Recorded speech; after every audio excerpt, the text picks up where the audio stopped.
Noviembre de 1978. La mañana en el pequeño pueblo de Villanueva del Río estaba fría, con una neblina que apenas dejaba ver las calles empedradas y las fachadas de las casas de adobe. Yo, Andrés Velasco, llevaba ya 50 años viviendo en España, un país que, aunque había cambiado mucho desde la dictadura, aún llevaba cicatrices profundas. Aquella mañana, sin embargo, no me sentía un hombre cualquiera. Tenía en mis manos una decisión que marcaría para siempre mi vida y la de mi hijo, Miguel. Miguel tenía 21 años y era mi único hijo. Siempre habíamos vivido modestamente en una casa pequeña en las afueras de Sevilla, donde trabajaba en una fábrica de textiles desde los 16 años.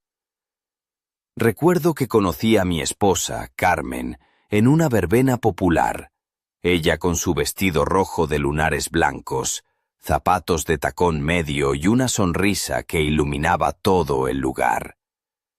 Ella siempre llevaba un pañuelo de seda atado al cuello y una pulsera de plata que tintineaba con cada movimiento. Nos casamos en 1950 y Miguel nació 7 años después.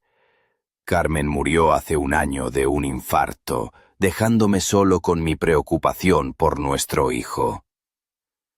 Miguel había sido siempre un estudiante ejemplar, callado y reservado, y cuando entró en la Universidad de Sevilla a estudiar historia en 1976, pensé que todos los sacrificios valdrían la pena. Vivía en casa para ahorrar. Viajaba cada día en el tranvía hasta las clases, y al principio parecía todo en orden. Pero poco a poco noté cambios que me inquietaban. Llegaba tarde, se encerraba horas en su habitación, y sus respuestas a mis preguntas eran cortantes, evasivas. Una tarde, mientras limpiaba la casa, vi a Miguel entrar con un maletín de piel oscura, elegante y caro, muy distinto a su habitual mochila raída. Me dijo que había trabajado en unos proyectos para un profesor, pero algo en su mirada me decía que no me contaba toda la verdad. Luego vinieron los zapatos de cuero nuevos, el abrigo azul oscuro perfectamente entallado, y un cuaderno de notas encuadernado en piel que nunca sacaba a la vista. Una noche, en un impulso de madre, o en mi caso, de padre, abrí la puerta de su habitación mientras él no estaba y encontré un fajo de billetes, más de 400 pesetas, guardado con cuidado en un pañuelo. Para un estudiante con nuestra economía, era un dineral. Mi corazón se aceleró, y las dudas se convirtieron en miedo. Cuando Miguel volvió, lo confronté. Al principio negó todo. Decía que el dinero era de un amigo llamado Óscar, un estudiante mayor que él, que le pagaba por ayudarle con unos trabajos en la universidad. Pero sus mentiras se deshacían con cada palabra. Al final, confesó que Óscar distribuía en la universidad folletos y libros críticos con el régimen, escritos clandestinos que cuestionaban la verdad oficial. Le pagaban por colocar esos materiales en bibliotecas, zonas comunes y residencias, un juego peligroso que él no había sabido medir. La idea de que mi hijo estuviera involucrado en algo así me llenó de temor. ¿Había traicionado a su país? ¿A nuestra familia? Pero sobre todo pensé en cómo salvarlo. Yo creía en el sistema, en que la justicia podía ser compasiva si uno admitía sus errores. Así que, con el corazón roto, decidí acudir a la Policía Política de Sevilla, la temida Brigada de Información, para denunciarlo y esperar que lo ayudaran. Entré en aquel edificio gris, sin nombre, con la dignidad que me quedaba. La sala era fría, iluminada por tubos fluorescentes que hacían que todo pareciera más duro, más real. Un agente llamado Teniente Suárez me escuchó con atención mientras le explicaba todo. Al terminar, me dijo que había hecho lo correcto, que alguien se pondría en contacto conmigo y que guardara silencio.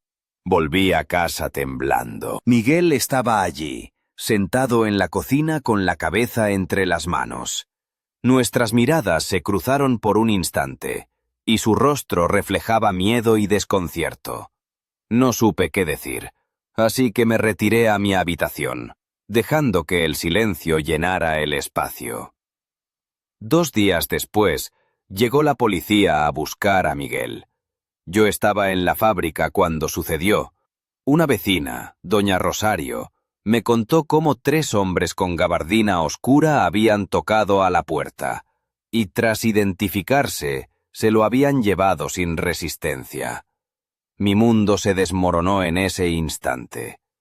Pasaron las semanas, y Miguel y Óscar fueron juzgados en un tribunal cerrado, sin defensa ni audiencia pública. Los cargos: traición. El veredicto fue una sentencia de muerte que se ejecutó en secreto el día de San Valentín de 1979. Me entregaron una carta oficial confirmando la muerte de mi hijo, sin detalles, sin consuelo. La noticia se filtró, y la gente del barrio me comenzó a evitar. Mi familia me dio la espalda, y en la fábrica mis compañeros dejaron de hablarme. Viví el peor de los castigos, la soledad. Mi salud se deterioró rápidamente, y en septiembre de ese año me encontraron muerto en la cocina, solo, con el peso de una traición que nunca quise cometer. Pero lo que nadie sabe es que en la oscuridad de aquella noche, cuando apagaron las luces y enterraron a Miguel en un lugar secreto, alguien dejó una nota junto a su cama. Una nota que podría cambiarlo todo. ¿Quién la escribió? ¿Qué secretos esconde? Eso, amigos, es una historia que aún queda por contar. Aquella mañana en Villanueva del Río amaneció más fría que nunca, como si el invierno quisiera adelantarse y congelar no solo las calles, sino también mi alma. Me llamo Andrés Velasco, y desde que di aquel paso en la comisaría de la Brigada de Información, mi vida se convirtió en un torbellino de sombras y secretos. Después de que los agentes se llevaron a Miguel, la casa quedó silenciosa, demasiado silenciosa. La habitación de mi hijo, con su cama sin hacer y las cortinas corridas, parecía un mausoleo de recuerdos. Entrar allí era como invadir un santuario sagrado, pero también un recordatorio de todo lo que había perdido y de lo que aún podría perder. Me senté en su escritorio, rodeado de libros de historia, hojas arrugadas y aquel maletín de piel negra que él guardaba con tanto cuidado. En el fondo, algo me decía que no todo era lo que parecía. ¿Por qué Miguel, un joven tímido y trabajador, se había dejado atrapar en una red tan peligrosa? ¿Quién era realmente Óscar? Recordé que aquel maletín guardaba más que papeles y folletos.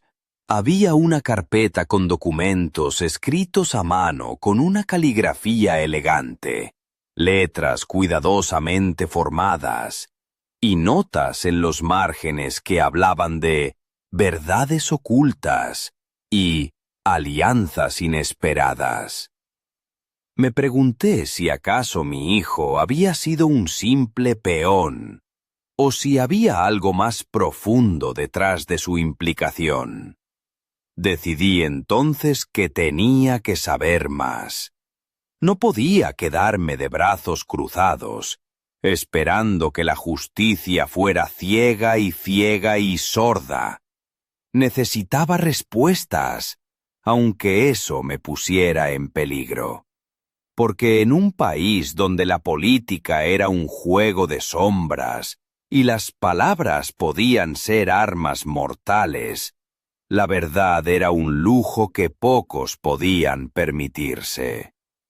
Vestí mi abrigo gris, el que Carmen siempre decía que me hacía parecer serio, y salí a la calle con la determinación de un hombre que no se resigna a perderlo todo sin luchar. Caminé hacia la universidad, ese edificio imponente que siempre me había parecido frío y distante, y ahora se me antojaba una prisión para mi hijo. En el campus, los estudiantes pasaban a mi lado sin verme, absortos en sus charlas y risas, como si el mundo siguiera girando sin importar lo que a mí me desgarraba por dentro. Pero yo tenía un objetivo: encontrar a alguien que supiera de Óscar, ese enigmático estudiante que había seducido a Miguel con promesas y billetes. Me acerqué a la biblioteca, un lugar donde la luz natural entraba tímida por los ventanales altos, iluminando las estanterías repletas de libros antiguos. Allí, con una mezcla de nervios y esperanza, pregunté por Óscar a una bibliotecaria de unos 50 años, con gafas redondas que se deslizaban por la punta de su nariz y un chal de lana que parecía haber pasado mejores inviernos. ¿Óscar?, pregunté, tratando de sonar casual. ¿Lo conoce? Ella me miró fijamente, como si evaluara cada palabra y motivo. Más que conocido, señor Velasco. Óscar no es un estudiante cualquiera. Es complicado. La palabra resonó en mis oídos como un eco de advertencia. Ella me contó que Óscar había llegado a Sevilla hacía un par de años, procedente de Madrid, y que tenía fama de ser carismático y un poco peligroso. Decía que estaba involucrado en círculos que cuestionaban el régimen, que distribuía textos prohibidos y que tenía contactos con extranjeros. Mientras escuchaba, sentí un nudo en la garganta. Mi hijo había caído en manos de alguien que jugaba con fuego, y yo, como padre, había dejado que eso sucediera. ¿Y Miguel?, pregunté con voz temblorosa. ¿Qué sabe de su relación? Miguel era un chico brillante, pero vulnerable. Óscar lo manipuló con promesas y dinero. Muchos jóvenes caen en esas trampas, especialmente cuando no tienen otra salida. Aquellas palabras me golpearon más que cualquier bofetada, porque detrás de la frialdad de la política y la justicia había un corazón joven que simplemente buscaba un camino, aunque ese camino estuviera lleno de espinas. Salí de la biblioteca con más preguntas que respuestas, pero con una certeza: debía ir a donde estuviera Óscar. Quizás él tenía la clave para entender todo esto, para salvar a mi hijo, o al menos para enfrentar lo que viniera. Mientras caminaba por las calles adoquinadas, me crucé con una pareja de ancianos que paseaban al perro, y no pude evitar pensar en cómo la vida sigue, indiferente, mientras uno se desangra en silencio. Me pregunté si ellos también guardaban secretos, si sus calles ocultaban historias que nunca se atrevían a contar. Sin darme cuenta, una ráfaga de viento levantó una hoja seca que se pegó a mi abrigo. La recogí y vi que era un recorte de periódico antiguo, con una foto borrosa de un joven vestido con chaqueta de cuero y mirada desafiante. Debajo un titular que decía: «El activismo estudiantil y sus peligros». Sonreí con amargura y pensé: si tan solo supiera, Miguel, que esas palabras iban a ser la sentencia para ambos. Pero aún quedaba mucho por descubrir, y el reloj no esperaba a nadie. La noche caía, y con ella la promesa de que aquello no había hecho más que empezar. La noche se había instalado sobre Sevilla con un aire cálido y sofocante, tan distinto a la fría mañana que había marcado el inicio de mi tormento. Caminaba por las calles estrechas del barrio de Triana, ese lugar lleno de historias y leyendas, donde las farolas amarillentas lanzaban sombras largas y caprichosas. Mi abrigo gris se movía al ritmo de mis pasos, y el eco de mis pisadas resonaba en el empedrado. Decidí ir a un bar modesto, uno de esos donde el flamenco se cuela entre las paredes y el olor a café se mezcla con el humo del tabaco barato. Allí, entre murmullos y miradas esquivas, esperaba encontrar alguna pista sobre Óscar, ese fantasma que había enredado a mi hijo en una red demasiado peligrosa. Entré y el ambiente me golpeó de inmediato. Un hombre de mediana edad con camisa blanca y tirantes me observó desde la barra, mientras una mujer vestida con una falda ajustada de lunares rojos, una blusa blanca de encaje y tacones de aguja, se movía entre las mesas con una mezcla de gracia y descaro. Su cabello, negro y rizado, caía sobre sus hombros, y llevaba unos pendientes de aro que tintineaban con cada movimiento, creando una melodía sensual que parecía desafiar el silencio.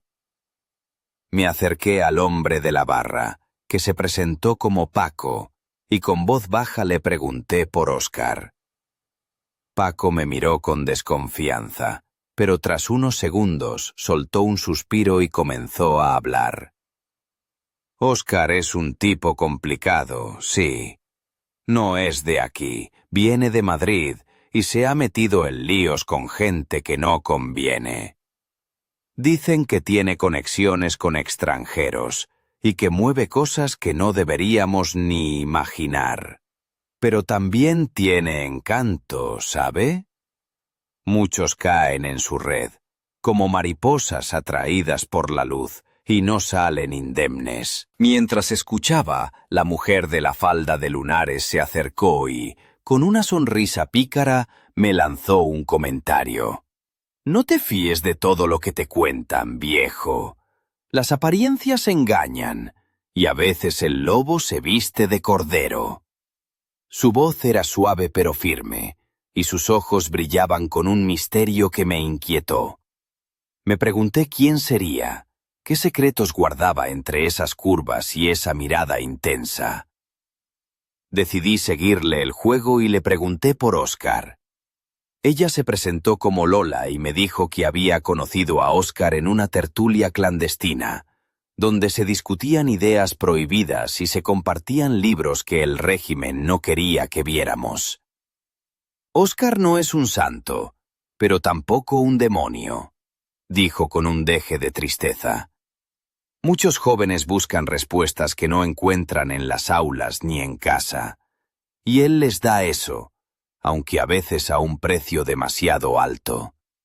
Me contó que Óscar había desaparecido hace unas semanas, justo cuando la policía comenzó a buscarlo con más insistencia. Nadie sabía dónde estaba, y eso solo alimentaba los rumores. Mientras Lola hablaba, no pude evitar fijarme en cómo su blusa se deslizaba ligeramente al moverse, revelando un escote sutil que dejaba entrever la piel tersa de su clavícula. Su perfume, una mezcla de jazmín y tierra mojada, me envolvía y me hacía sentir extraño, como si estuviera atrapado en un juego del que no podía escapar. Me sentí tentado a preguntarle más, pero la realidad me golpeó con fuerza. Estaba aquí buscando a mi hijo, tratando de salvarlo, y cualquier distracción podía ser peligrosa. Antes de irme, Lola me susurró al oído. Ten cuidado, Andrés. En este juego, todos tienen un precio y nadie es quien parece. Y recuerda, a veces la traición viene de donde menos lo esperas. Salí del bar con la cabeza llena de preguntas y el corazón pesado. La noche sevillana, que parecía tan llena de vida y pasión, se tornaba en un laberinto oscuro donde cada sombra podía esconder un enemigo. Mientras caminaba rumbo a casa, sentí en el bolsillo un papel arrugado que no recordaba haber guardado. Lo saqué y, con manos temblorosas, leí una dirección y una hora. Callejón de las Flores, 2300. no faltes. ¿Quién me había dejado esa nota? ¿Un aliado o una trampa? El reloj avanzaba implacable, y yo sabía que esa cita podría cambiarlo todo. Quizás encontraría respuestas, o quizás me hundiría aún más en la oscuridad. Pero no podía dar marcha atrás. Por Miguel, por mí, tenía que seguir adelante. La noche en Sevilla se había espesado como un buen vino añejo, oscuro y embriagador. Y yo, Andrés Velasco, me encontraba frente al Callejón de las Flores, una estrecha callejuela donde las farolas apenas iluminaban las paredes encaladas y las macetas con geranios que colgaban de los balcones.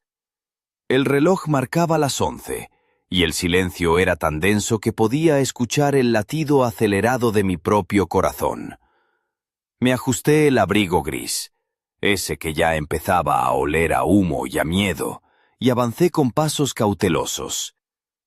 En la penumbra, una figura se recortaba contra la pared, alta, delgada, envuelta en un abrigo oscuro que ocultaba casi todo su cuerpo.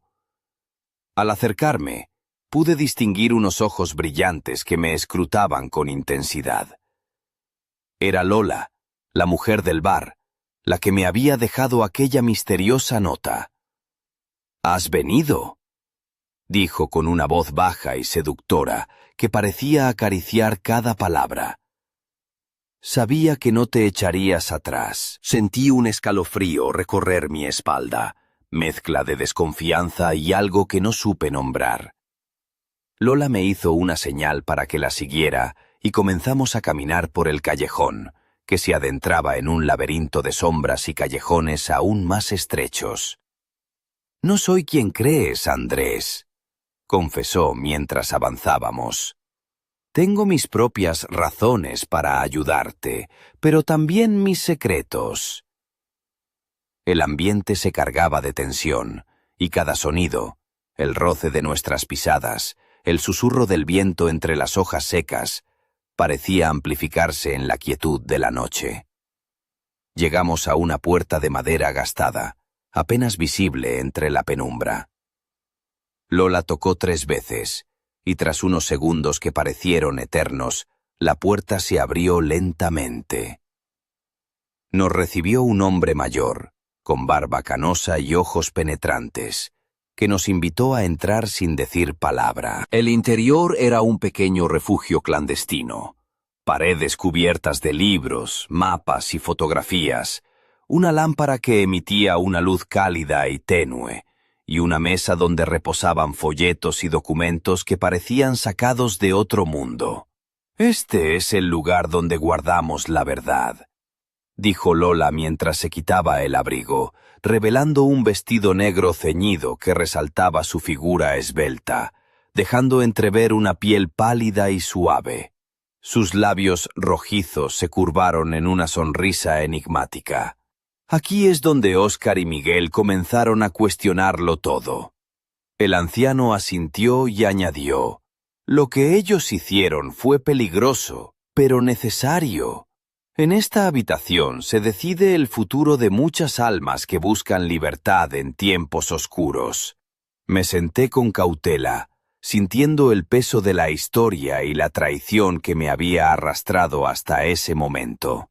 Lola se acercó y apoyó suavemente una mano sobre la mía, un gesto que mezclaba consuelo y advertencia.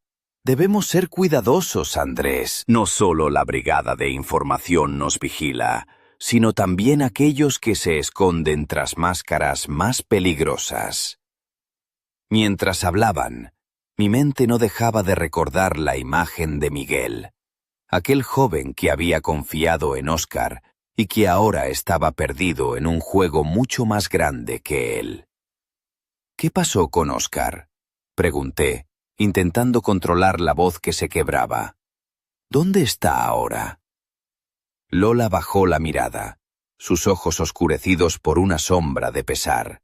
«Desapareció justo antes de que la brigada comenzara la caza. Algunos dicen que se fue al extranjero, otros que fue capturado, y nadie sabe qué fue de él». El anciano acarició su barba y añadió: «Pero hay rumores, Andrés, rumores de que Óscar dejó algo atrás. Un mensaje oculto, una pista que podría cambiarlo todo». Sentí que una chispa de esperanza prendía en mi interior, aunque también un miedo paralizante. ¿Sería capaz de encontrar ese mensaje? ¿Y a qué precio? Lola sonrió de nuevo, una sonrisa cargada de misterio y promesas. «Mañana te mostraré algo que cambiará tu visión de todo esto, pero por ahora debes descansar. Mañana la verdad comenzará a desvelarse».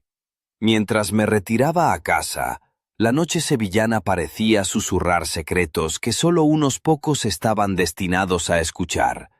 Y yo, Andrés Velasco, estaba a punto de descubrir que la traición y la lealtad podían ser dos caras de la misma moneda, y que en ese juego nadie saldría indemne. La mañana siguiente amaneció con un sol perezoso que se filtraba entre las persianas de mi modesto apartamento en Triana. Me desperté con el cuerpo pesado, como si la noche hubiera dejado una sombra pegada a mi piel. La imagen de Lola, con su vestido negro ceñido y esa sonrisa enigmática, seguía grabada en mi mente. Pero ahora algo había cambiado. Una mezcla de esperanza y temor que me empujaba a seguir adelante. Me vestí con la camisa limpia que Carmen me había dejado antes de morir, la que siempre usaba para ocasiones especiales, y salí rumbo al lugar que Lola me había indicado. Una pequeña librería escondida en una callejuela cerca de la Alameda de Hércules. La librería, llamada El Rincón del Saber, era un refugio para quienes buscaban más que simples libros. Al entrar, el olor a papel viejo y a tinta me envolvió, y una mujer mayor, de rostro amable y ojos vivaces, me saludó con una sonrisa. «¿Buscas algo en particular?», preguntó mientras acomodaba unos volúmenes en una estantería. Le conté brevemente quién era y lo que estaba buscando. Cualquier pista sobre Óscar, Miguel y esos folletos prohibidos que habían desatado la tormenta en mi vida. Ella asintió lentamente y me condujo a una habitación trasera, donde una mesa estaba cubierta de papeles, fotografías y manuscritos. Entre ellos, destacaba un cuaderno de tapas gastadas, con una portada de cuero marrón y una inscripción en letra cursiva: «Verdades ocultas». Este cuaderno perteneció a Óscar, dijo con reverencia. Contiene sus pensamientos, sus descubrimientos y quizás pistas sobre lo que realmente estaba pasando. Abrí el cuaderno con manos temblorosas y comencé a leer. Las páginas estaban llenas de notas escritas a mano, diagramas, nombres y fechas, mezcladas con reflexiones personales y citas de autores prohibidos. Óscar hablaba de una red de estudiantes y profesores que cuestionaban el régimen, que buscaban una España más libre y justa, pero que también estaban siendo vigilados y perseguidos. En una página encontré un dibujo de un símbolo extraño, una especie de estrella entrelazada con una llave y una dirección anotada: Casa de los Susurros, calle San Luis 17. Mientras leía sentí una mezcla de admiración y tristeza. Óscar no era simplemente un agitador. Parecía un idealista atrapado en un mundo donde la libertad se pagaba con miedo y sacrificio. La mujer me miró con preocupación. «Ten cuidado, Andrés. No todos quieren que esta verdad salga a la luz». Antes de que pudiera responder, la puerta se abrió y un hombre entró con paso firme. Vestía un traje oscuro, impecable, y llevaba gafas de montura fina. Sus ojos se posaron en mí con una intensidad que me hizo retroceder. «Buenos días, señor Velasco», dijo con voz tranquila pero autoritaria. Soy inspector Ruiz, de la Brigada de Información. Mi corazón se aceleró. ¿Habían descubierto que estaba buscando respuestas? ¿Acaso era un objetivo ahora? Me han informado de sus recientes actividades. Continuó. Le aconsejo prudencia. La situación es delicada y no todos los aliados son lo que parecen. Sin más palabras, el inspector salió dejando tras de sí un silencio pesado y una amenaza velada. La mujer cerró el cuaderno y me entregó una copia fotográfica de la dirección anotada. «Ve allí si decides continuar», susurró. «Pero recuerda, en este juego, cada paso puede ser el último». Salí de la librería con la mente en ebullición y el paso más pesado que nunca. La Casa de los Susurros me esperaba, y con ella la promesa de una verdad que podría salvar a Miguel o condenarnos a ambos. Mientras caminaba por las calles de Sevilla, sentí una mirada en mi nuca, un susurro que se perdía en el viento, y supe que la sombra que nos perseguía no descansaría hasta atraparnos. La batalla apenas comenzaba. La tarde caía lentamente sobre Sevilla, tiñendo el cielo de tonos anaranjados y púrpuras que se reflejaban en las aguas del Guadalquivir. Yo, Andrés Velasco, caminaba con paso decidido hacia la dirección que Óscar había dejado anotada en su cuaderno. La Casa de los Susurros, en la calle San Luis, número 17. El nombre me daba escalofríos, como si aquel lugar guardara secretos que ningún viento se atrevía a revelar. La fachada era discreta. Una casa antigua de 2 plantas con ventanas pequeñas y rejas de hierro forjado. La pintura descascarillada y la puerta de madera oscura daban la sensación de abandono. Pero al acercarme, un leve murmullo de voces y risas apagadas escapaba por una rendija en la ventana del primer piso.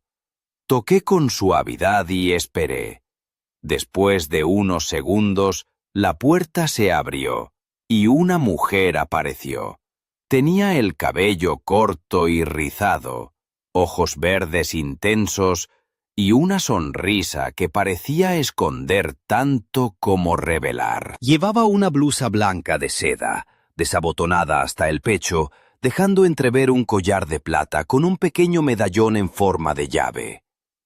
Su falda negra ceñida acariciaba sus caderas con naturalidad, y sus zapatos de tacón bajo resonaban con elegancia en el umbral. ¿Buscas respuestas, Andrés?, preguntó con voz suave pero firme. Sabía que vendrías. Me invitó a entrar sin más, y al cruzar el umbral, el aroma a incienso y libros viejos me envolvió. La casa estaba llena de gente joven, estudiantes y profesores, todos con miradas intensas y rostros marcados por el cansancio y la determinación. Ella se presentó como Isabel, una profesora de literatura que formaba parte de ese círculo clandestino que Óscar había mencionado. Me habló de la lucha silenciosa que libraban contra la opresión, de los riesgos que corrían al compartir ideas prohibidas y de la esperanza que los mantenía unidos. Mientras hablaba, me di cuenta de que Isabel era más que una simple activista. Su porte seguro y su mirada penetrante desprendían una mezcla de autoridad y vulnerabilidad que me cautivaba. Su blusa se movía con gracia al gesticular, dejando entrever la curva de su cuello y un tatuaje pequeño, casi oculto, en la parte superior del brazo. Me mostró una pared donde colgaban mapas, fotografías y recortes de periódicos, evidencias de la vigilancia a la que estaban sometidos. Entre ellas, encontré una foto de Óscar con Miguel, sonriendo en un día soleado, una imagen que me partió el alma. «Queremos un futuro mejor para España», dijo Isabel mientras sus ojos brillaban con pasión. pero sabemos que el precio puede ser muy alto. De repente, la puerta se abrió de golpe y un hombre entró apresurado. Vestía ropa informal, pero sus ojos oscuros y su expresión tensa revelaban la urgencia del momento.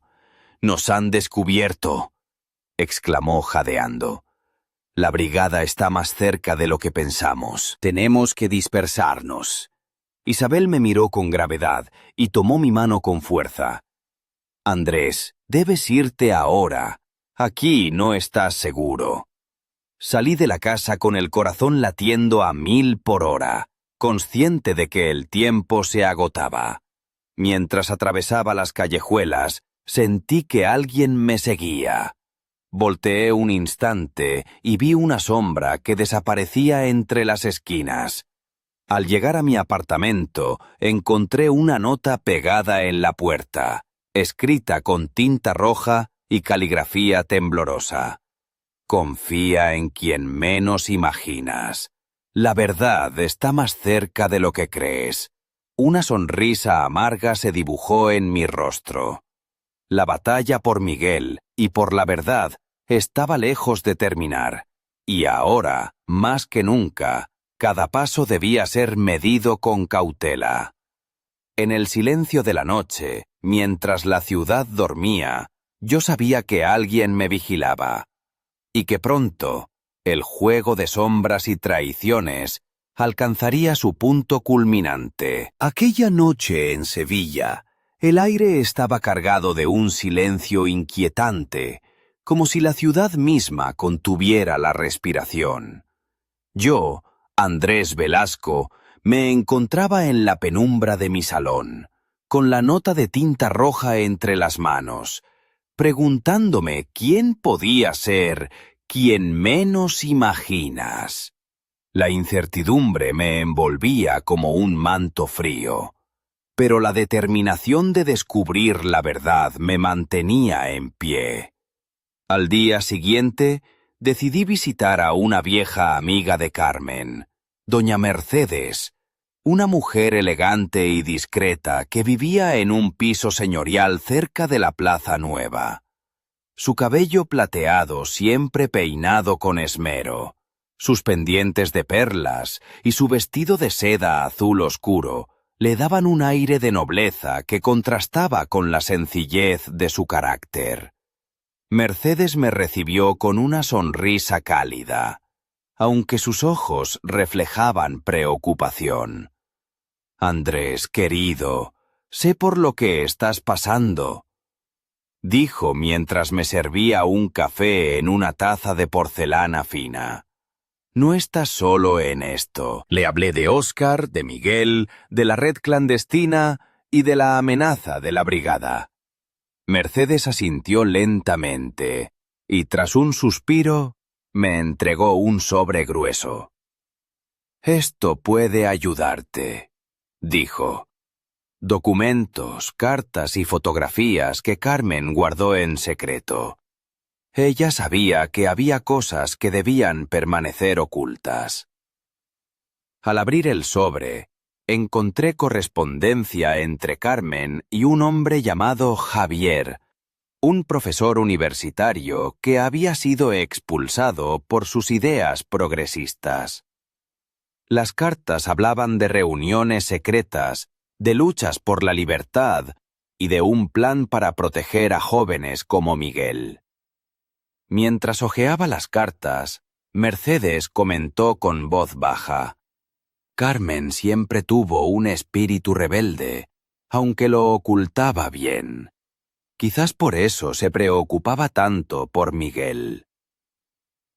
De repente, escuchamos un ruido en el pasillo. Mercedes se levantó rápido y cerró la puerta con llave. «No estamos solos», susurró. «La brigada sabe que buscas respuestas». El sonido de pasos se acercaba, cada vez más fuerte. Mi corazón latía con fuerza mientras Mercedes me guiaba hacia una habitación oculta tras una estantería.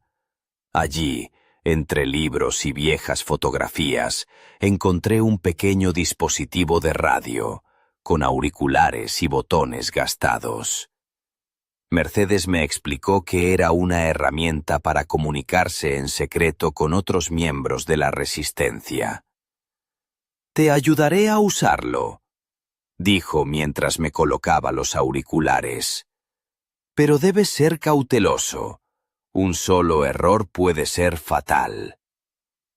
Esa noche, con el corazón en un puño, escuché voces susurrando mensajes codificados, nombres y direcciones. Entre ellos, reconocí una voz familiar, la de Óscar. «Andrés, si escuchas esto, significa que estamos en peligro. Confía en quien menos esperas». Un escalofrío recorrió mi espalda. ¿Quién era ese aliado invisible? ¿Y cómo podía ayudarme a salvar a Miguel? Mientras la ciudad dormía, yo sentía que estaba entrando en un juego del que no habría retorno. Las piezas se movían en silencio, y cada movimiento podía decidir quién sobrevivía y quién caía. La traición, la lealtad y el amor se entrelazaban en una danza peligrosa, y yo estaba atrapado en medio, buscando una salida que parecía cada vez más lejana. La madrugada en Sevilla tenía un aire de misterio que parecía envolver cada rincón, cada sombra. Yo, Andrés Velasco, me senté en la pequeña mesa de la cocina, con el viejo radio a medio funcionar ante mí, intentando captar algún mensaje que me guiara en aquel laberinto de secretos y peligros. El eco de la voz de Óscar resonaba en mi mente, pero las palabras eran un rompecabezas que debía descifrar. Los días siguientes fueron una mezcla de vigilancia y huida. Sentía en la nuca la mirada invisible de la brigada de información, y en cada paso notaba que el mundo se estrechaba a mi alrededor. Sin embargo, esa noche, una llamada telefónica cambió el rumbo de todo. «Andrés», dijo una voz femenina, suave pero urgente. «Soy Isabel. Tengo algo que debes ver. No hay tiempo que perder». Reconocí inmediatamente aquella voz, la misma que me había recibido en la casa de los susurros. Sin pensarlo, me dirigí a un café discreto en el barrio de la Macarena, un lugar donde las conversaciones se mezclaban con el aroma a café y tabaco. Isabel me esperaba en una mesa apartada, vestida con un suéter de lana gris que acariciaba sus hombros descubiertos y unos pantalones ajustados que resaltaban su figura esbelta. Sus ojos verdes brillaban intensamente, y en sus labios jugaba una sonrisa que ocultaba secretos y advertencias. Me entregó un paquete envuelto en papel marrón y atado con una cuerda. Al abrirlo, encontré documentos oficiales, fotografías y grabaciones que demostraban la implicación de altos cargos en la persecución de estudiantes y activistas. «Esto es más grande de lo que imaginábamos», susurró. «No solo buscan silenciar a los jóvenes, sino controlar todo a su alrededor». Miguel y Óscar estaban en medio de una tormenta que va más allá de nuestras fronteras. Mientras examinaba los documentos, Isabel se acercó y en un gesto inesperado rozó mi mano con la suya. La calidez de su piel contrastaba con la frialdad de la información que teníamos entre manos. Sentí un estremecimiento que me recordó que, en medio del caos, aún existía una chispa de humanidad. De repente, un ruido seco nos sobresaltó. Alguien había entrado sin anunciarse. Un hombre alto, vestido con chaqueta negra y gafas oscuras, nos observaba con ojos fríos y calculadores. «Creí que podían confiar en mí», dijo con voz grave. «Pero veo que me equivoqué». Isabel se levantó, dispuesta a enfrentarlo, pero yo sentí que el peligro nos envolvía como una sombra implacable. «Andrés», dijo el hombre. Esta información no debe salir a la luz. Si siguen por este camino, no habrá vuelta atrás. Sin tiempo para reaccionar, nos obligaron a abandonar el café bajo vigilancia. Mientras me alejaba, la mirada de Isabel se cruzó con la mía, llena de desafío y promesas de lucha. En ese instante, comprendí que la verdad tenía un precio muy alto, y que la traición podía venir de donde menos lo esperas. Pero también supe que, a pesar de todo, no podía rendirme. Por Miguel, por Carmen, y por todos los que soñaban con un mañana diferente, debía seguir adelante, aunque la oscuridad amenazara con engullirme. Y en el fondo, una pregunta ardía con fuerza. ¿Quién era ese traidor que había infiltrado nuestro círculo? ¿Y qué haría para detenernos? La noche había caído con un peso casi palpable, envolviendo Sevilla en un manto oscuro y silencioso. Yo, Andrés Velasco, caminaba con paso firme hacia un destino incierto, con el alma agitada y la mente llena de preguntas sin respuesta. La traición se había infiltrado en mi mundo, y ahora debía saber en quién confiar, o en quién no confiar. Isabel me había citado en un antiguo teatro abandonado en el barrio de Santa Cruz, un lugar que conservaba ecos de aplausos y susurros de épocas pasadas. Al llegar, las puertas de madera estaban entreabiertas, dejando escapar un hilo de luz tenue que iluminaba un pasillo cubierto de polvo y telarañas. Entré con cautela y encontré a Isabel esperándome en el escenario, vestida con una blusa de seda color vino que resaltaba la curva de su cuello y la suavidad de su piel. Sus ojos verdes me atravesaron, cargados de una mezcla de urgencia y tristeza. «Andrés», susurró, «la red es más grande de lo que creíamos. No solo estudiantes están involucrados, sino también figuras del poder que nunca imaginarías». Me entregó un sobre grueso que contenía documentos secretos, revelando conexiones entre la Brigada de Información y altos cargos políticos, incluso con empresarios que se beneficiaban del miedo y la represión. «Nos están pisando los talones», continuó. «Tenemos que actuar rápido». De repente, un ruido metálico resonó detrás de nosotros. Un grupo de hombres vestidos de negro irrumpió en la sala, sus rostros ocultos tras pasamontañas. La tensión se cortó con un cuchillo. Isabel me agarró del brazo y con una rapidez que sorprendió a los atacantes, me llevó hacia una salida secreta detrás del telón. Corrimos por pasillos oscuros, subimos escaleras crujientes y atravesamos puertas que parecían llevar a ninguna parte. Finalmente, salimos a un patio interior donde la luna iluminaba unas cuantas plantas marchitas. Respirando con dificultad, Isabel me miró y dijo: «No podemos confiarnos de nadie, Andrés. La traición está más cerca de lo que crees». Sus palabras retumbaron en mi cabeza mientras nos ocultábamos en la sombra, sabiendo que cada segundo contaba y que el enemigo estaba más cerca de lo que imaginábamos. En ese instante, una figura apareció al otro lado del patio, un hombre de mediana edad, con ojos fríos y una sonrisa irónica. Levantó una mano en señal de saludo, pero no había confianza en su gesto. «Andrés, Isabel», dijo con voz calmada pero amenazante, «no saben en qué lío se han metido». El silencio fue absoluto. La noche se volvió aún más oscura, y el peligro, inminente. Y entonces un disparo rompió la calma, seguido por el eco de pasos apresurados. Todo cambió en un instante. ¿Quién sobreviviría a esa emboscada? ¿Quién era el verdadero traidor?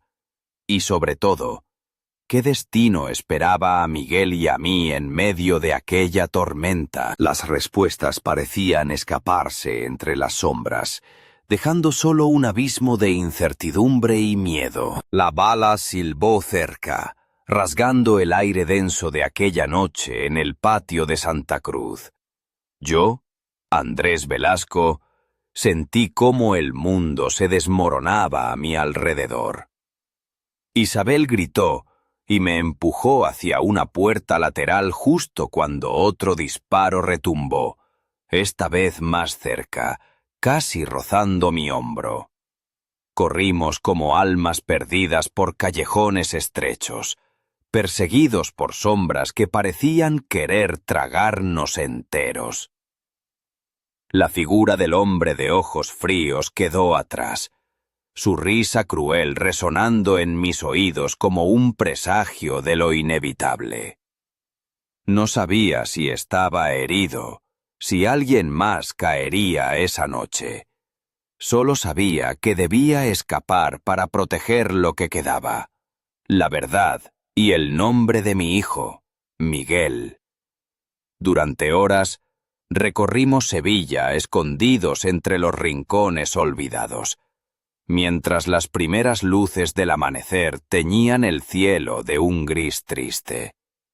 Isabel, con su vestido negro ahora arrugado y el rostro manchado por la fatiga, me miró con una mezcla de determinación y desesperación. «Andrés», dijo con voz quebrada, «hay algo que debes saber.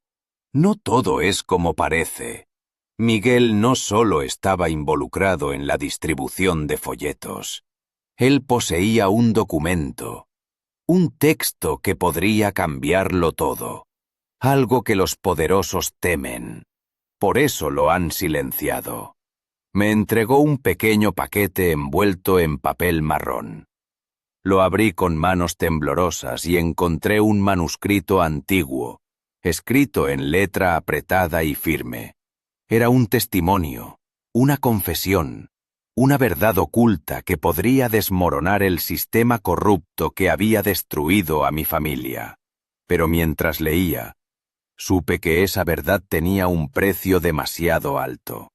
Porque justo cuando pensaba en cómo sacar aquel secreto a la luz, sentí un golpe feroz en la nuca y todo se volvió oscuro. Desperté en una habitación fría y blanca, con las manos atadas y el corazón latiendo desbocado. Frente a mí, un hombre con uniforme gris y mirada implacable me observaba desde detrás de un escritorio. «Andrés Velasco», dijo con voz grave, «ha cometido un error terrible, pero todavía hay tiempo de corregirlo. Colabore, y tal vez su hijo, y usted, puedan tener un futuro». Sentí que todo el peso del mundo caía sobre mis hombros. La traición, la lealtad, el amor y el miedo se mezclaban en un torbellino imposible de detener. Y mientras las puertas se cerraban a mi alrededor, supe que esta historia no terminaba aquí. Porque en las sombras de Sevilla, donde la verdad se esconde entre susurros y mentiras, aún quedaban secretos por descubrir. Y yo, Andrés Velasco, estaba decidido a encontrarlos, aunque eso significara enfrentar la oscuridad más profunda. La lucha apenas comenzaba.